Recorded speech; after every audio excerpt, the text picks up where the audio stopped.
something not many people are saying. The Meghan Markle podcast wasn't just not good. It was like watching a car crash slowly happen, but it was dressed up to look fancy and expensive. She sat there looking nice and calm, acting like she was showing the world a big new business. But what we got instead was super confusing. It was full of things that didn't go together. Just simple sayings and jam. Yes, jam. Or wait, she called it spread because even the name was confusing. Let's just be honest about it. Meghan isn't some girl working hard from nothing. She didn't build a brand all by herself. She got the biggest stage anyone could ever want the second she married Prince Harry. And that's totally okay if she just admitted it. But instead of saying that title is why big companies call her, she tells this strange story about creative ideas and personal vision. But she's been working with Netflix for years and still hasn't made anything amazing. How does that even happen? Here's where it starts to fall apart. She says she's like someone starting her own company and has a small, strong team. Cool idea, but not really true. Soon after she started her new project, 6 people already quit. And don't forget all the people who left during her Spotify podcast. That's not small and strong, that's messy. But she still says she's happy with her team and knows what she's doing. It's like she's running a pretend company in her head, but not a real one. The podcast was just a way to make people like her again. This time, she teamed up with a Black British woman podcaster, but no one really knew who this Emma lady was. She wasn't a big deal. And even with Meghan in it, not many people listened, even though Meghan is super famous and was the special guest. What does that say? And worse, Emma didn't ask one real question. Everything sounded like it was planned before and too safe. They missed a big chance to ask Meghan about things people always talk about, like how she says she's a regular businesswoman, but also talks about her big connections and power, or how she says she protects her kids' privacy, but then sells jam using her royal fame. Also, she didn't understand what imposter syndrome means. Someone asked her about it and she just said no. But imposter syndrome means feeling like a fake, even if you're doing great. She totally missed that. This was her chance to say something real, like, yeah, sometimes I wonder if I deserve all this. But no, her ego wouldn't let her say that. And talking about ego, let's not forget the dancing video. Meghan said it was just a fun moment behind the scenes, but the video timing didn't match her story. It was supposed to be filmed in a hospital when people had to wear masks and couldn't visit. But she was there with no mask, all dressed up, dancing like she was in a TikTok challenge. Harry even wrote in his book that they were there during that time. So how do these stories all make sense?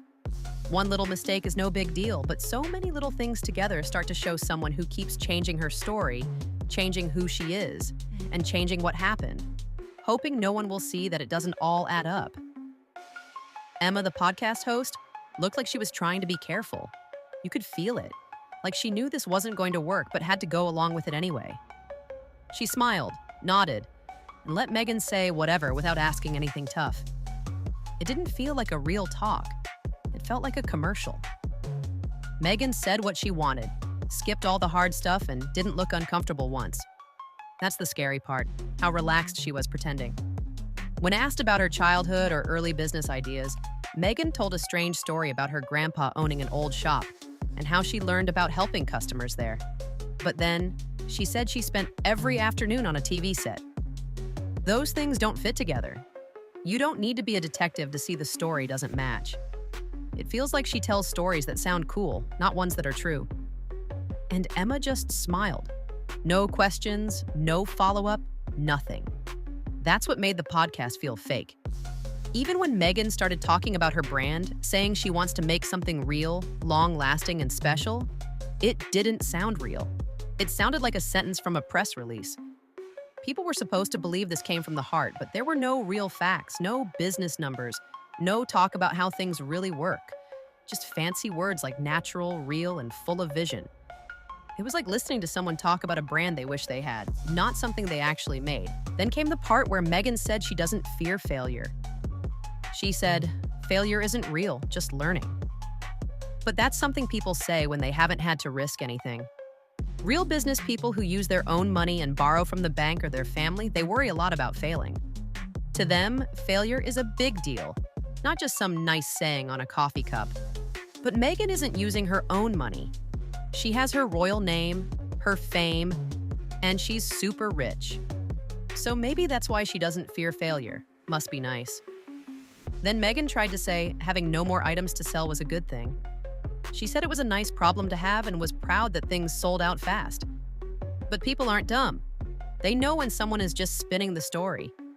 If you really cared about your customers and believed your product was great, you'd be working fast to make more. But instead, Meghan talked like she didn't think people would want it, and now she's shocked.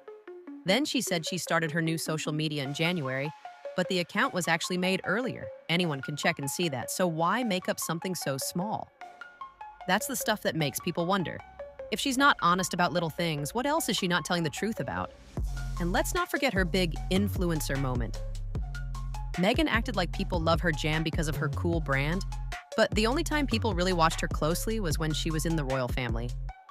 After leaving, things just keep going badly. No hit shows, no big products, no excitement. If anything, people trust her less now. But she still talks like she's the queen of lifestyle stuff, like she's already made it. The biggest thing is Meghan never talks about the one truth. None of this would have happened without the royal name. She's not really selling stuff. She's selling her closeness to fame. Every brand deal, every interview, every news story, it's all because she's still known as the Duchess. But she acts like that's not true, like it's a secret she's trying to hide. And that's why her whole brand feels fake. She wants the cool parts of being royal, but doesn't want to admit that's where her fame comes from. She's trying to be like Martha Stewart or Gwyneth Paltrow, women who built big brands that people believe in. But when you look closely, Meghan's stuff feels empty. Martha even went to jail and then made her name strong again, and people actually like her products. Gwyneth is kind of weird, but she made Goop all by herself and sticks to her style. Meghan just doesn't seem sure who she is. One day she's starting a company, next day she's helping people, then she's all about lifestyle, then she's doing podcasts. It's like changing costumes all the time. Even the idea that people just don't get her doesn't work, because so many people she worked with are now gone. Friends left, workers quit, people she made stuff with walked away. Spotify bosses even said she wasn't great at podcasting, and one person said working with her was a nightmare. These aren't people from the royal family trying to hurt her. They're people in America, in Hollywood. People who had no reason to lie. But the same thing keeps happening. People hope it'll work, then it's awkward, then it's silent, or they leave. And Meghan still says she's not the problem. When someone asked her what she'd change about her image, she said she just wants people to tell the truth. But which truth? Because when we look at what's really happened, her timeline, her team, her projects, they don't match the story she tells. The truth is, people tried to work with her. They gave her chances. And she keeps messing them up. That part where she talked about emotional success was really strange. She's married to a prince, lives in a big house, says she's super happy, so why is she still trying to find emotional success? If she has everything she says she wants and still feels like something's missing, maybe she's just not happy. Maybe all the outside stuff can't fix what's inside. And don't forget her little tricks. She talks about her team, but not about all the people quitting. She says she's proud of her charity, but doesn't say what it really does. She says her products are limited on purpose, but never explains why. It's like she hides behind big words and perfect smiles so no one sees that things aren't working. Because if they were, she wouldn't need to explain so much. In the end, Meghan wants to keep the shiny royal glow, but also act like she built it all by herself. But those two things don't go together, especially when she won't admit where the shine came from.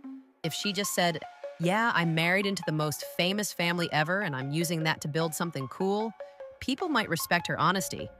But pretending she's just a regular girl trying to make it, no one's buying that.